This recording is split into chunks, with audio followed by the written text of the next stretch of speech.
Every year, around $100 billion worth of weapons are traded around the world. 12 billion bullets are produced annually.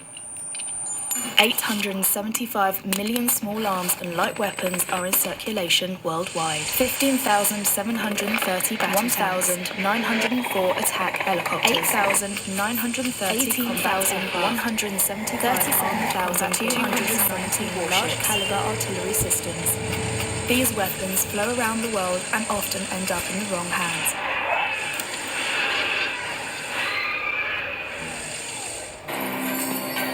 It's a huge victory for everyone who has fought to end the reckless trade in arms. But the real work starts now, to make sure the treaty is strictly implemented. You can help.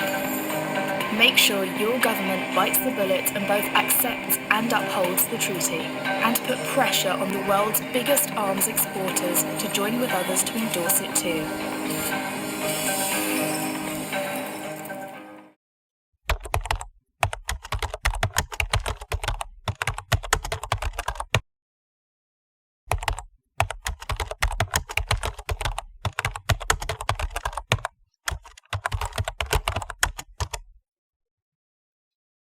Her violent conflict को समझने के अपने आयाम होते हैं। जैसे Israel फिलिस्तीन की समस्या को समझने के लिए सिर्फ मुस्लिम्स और ज्यूस की राइवलरी को देखना ही काफ़ी नहीं है, उसके अलावा बहुत से कॉजेज उसमें होते हैं। ऐसे ही वेस्ट एशिया की किसी समस्या को समझने के लिए सिर्फ ईरान की शिया और सऊदी की सुन्नी वहाबिज्म आइडियोलॉजी को समझना ही काफ़ी नहीं है, उसके अलावा भी बहुत से कारण हैं उसके। ठीक उसी प्रकार अफगानिस्तान को भी आज समझने के लिए सिर्फ तालिबान को समझना या अमेरिका का वार ऑन टेरर को समझ लेना ही काफ़ी नहीं है। लेकिन इन सभी में एक बात कॉमन है और वो है हथियारों का इस्तेमाल। आखिर ये हथियार आ कहाँ से रहे हैं और इन हथियारों के आने के बाद फ़ायदा किसे है, तो आज मैं आपसे इसी बारे में बात करना चाहूँगा।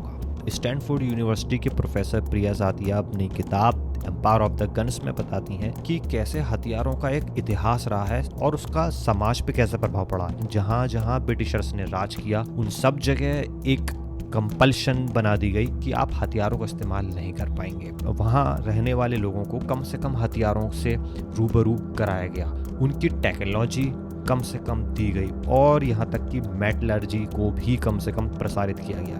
ये बात हम भारत के आर्म्स एक्ट 1878 के माध्यम से भी देख सकते हैं, जिसने बेहद रेस्ट्रिक्शंस लगा रखी थी, जिसे बाद में गांधी ने भी पलटना चाहा लेकिन वो अलग नहीं कर पाए क्योंकि ब्रिटिश राज को विद्रोह से डर था, इसीलिए उन्होंने इस पर रोक लगाई। लेकिन अमेरिकन की सोच बिल्कुल अलग थी क्योंकि अमेरिकन रिवॉल्यूशन में हथियारों का इस्तेमाल भरपूर हुआ था, इसलिए इसकी इम्पोर्टेंस पता चलने के कारण ही अमेरिकन कॉन्स्टिट्यूशन में सेकंड अमेंडमेंट जोड़ा गया, जिसमें कहा गया कि हथियारों का रखना इस्तेमाल करना राइट है लोगों का। इसका दूसरा पहलू ये था कि वाइट यानी कि गोरे लोगों को वहाँ एक ऑब्लिगेशन थी कि आपके पास तो हथियार होने ही चाहिए। क्यों होने चाहिए? क्योंकि आपकी एक जिम्मेदारी है ब्लैक्स को यानी कि काले लोगों को दबाना, नेटिव्स को दबाना, दास लोगों को भी नीचा ही रहने देना। ये एक तरीके से ऑप्रेसिव सोसाइटी की स्थापना के तौर पे भी वहाँ देखा गया, जो आज तक चलता आ रहा है। इसीलिए आप देखते हैं कि पर 100 लोगों में, पर 100 लोगों में 120 लोगों के पास हथियार आपको देखने को मिल जाएंगे। डोमेस्टिकली इतनी मास शूटिंग होने के बावजूद अमेरिका इस पर रोक नहीं लगा पाता। उसके पीछे के 2 रीज़न ये हैं कि वहाँ की जो लॉबी है, gun lobby, national rifle association, उसकी बहुत ज़बरदस्त बैठ है सेनेट में और कांग्रेस में। नेशनल राइफल एसोसिएशन से इतने ऊंचे लोगों के दर्जे के लोग जुड़े हुए हैं जिन्हें हम सोच भी नहीं सकते, जैसे कि सीनियर बुश और वहाँ की सेलिब्रिटीज़ भी, जैसा हम इस उदाहरण में देख सकते हैं। For everyone within the sound of my voice to hear and to heed. From my cold, dead hands.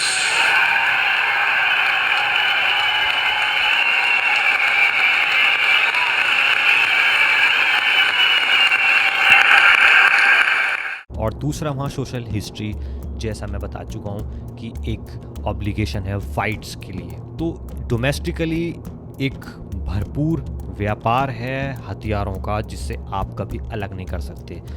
Internationally 2013 में यूएन की एक ट्रीटी होती है जिसके माध्यम से एक रोक लगाने की बात होती है, ट्रेड पे बैरियर लगाने की बात होती है हथियारों पे। लेकिन अमेरिका सेकंड अमेंडमेंट का तर्क देके उस ट्रीटी से निकल जाता है, यानी कि वो उसे एक्सपोर्ट में भी परेशानी नहीं होनी चाहिए और डोमेस्टिक मार्केट तो उसका है ही। कुछ स्कॉलर जैसे निकोलस मार्श और पॉल स्टेलन बताते हैं कि हथियारों का होना और हथियारों का इस्तेमाल करना और वहाँ की सोसाइटी, ये अलग अलग बातें हैं। ये ज़रूरी नहीं है कि हथियार होने का मतलब वहाँ की सोसाइटी डिसइंटीग्रेट हो जाए या तहस नहस हो जाए। इसका एग्जाम्पल देते हैं जैसे कम्युनिस्ट पार्टी ऑफ चाइना अपने आप में एक गुरिल्ला फोर्स थी। जब सत्ता में आती है तो एक राष्ट्र का निर्माण होता है, ये एक डिबेटेबल इशू हो सकता है। वैसे ही माओइस्ट मूवमेंट नेपाल का। लेकिन अफगानिस्तान के परिप्रेक्ष्य में ये कह पाना बहुत मुश्किल है क्योंकि वो एक डिसइंटीग्रेट सोसाइटी है, वारलॉर्डिज्म है, एक ट्राइबलिज्म की एक बात है और हथियारों का इस्तेमाल सेंट्रलाइज सोसाइटी में तब्दील नहीं किया जा सकता। तो ये दो अलग अलग चीज़ें हैं। तो यहाँ हथियारों के आने से प्रॉब्लम और बढ़ती दिखने लगी। लेकिन एक बात साफ थी कि हथियारों को कंट्रोल किया जाना बेहद ज़रूरी है। लीगली तौर पे अमेरिका विश्व में प्रथम स्थान पे है, 37% ट्रेड करता है, लेकिन इलीगली इससे बहुत ज्यादा है। कैसे?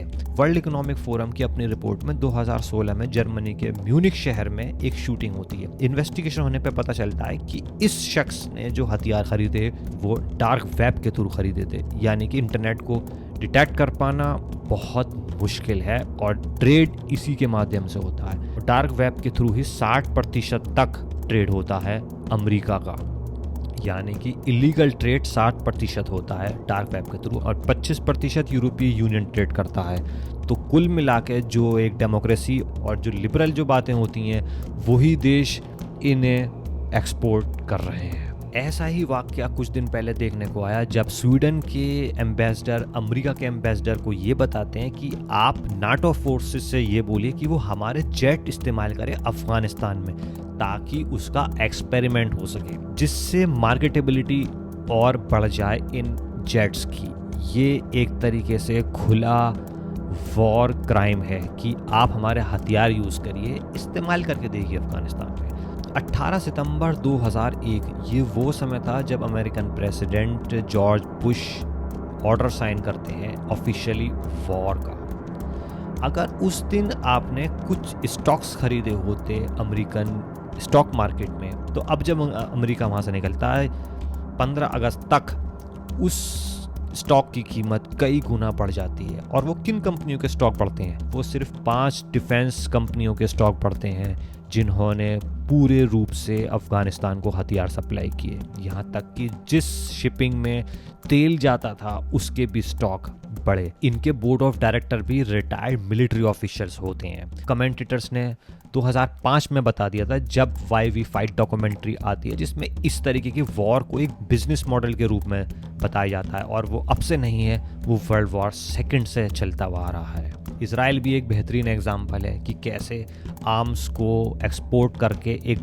बेहतरीन मुनाफा कमाया जा सकता है, जिससे हमने म्यांमार के जेनोसाइड में देखा जब यूएन ने साफ तौर पे कहा कि आप एक्सपोर्ट बंद करिए। लेकिन किस तरह एक्सपोर्ट बंद हुआ इजराइल का अभी तक ऑफिशियली डिक्लेयर नहीं है। जब तक आप इस वॉर को एज अ बिजनेस देखना शुरू नहीं करेंगे तब तक आपको इसकी कहानी समझ में नहीं आएगी। तो चीज़ों को समझते रहिए, इश्यूज़ पर नज़र बनाए रखिए। जय हिंद।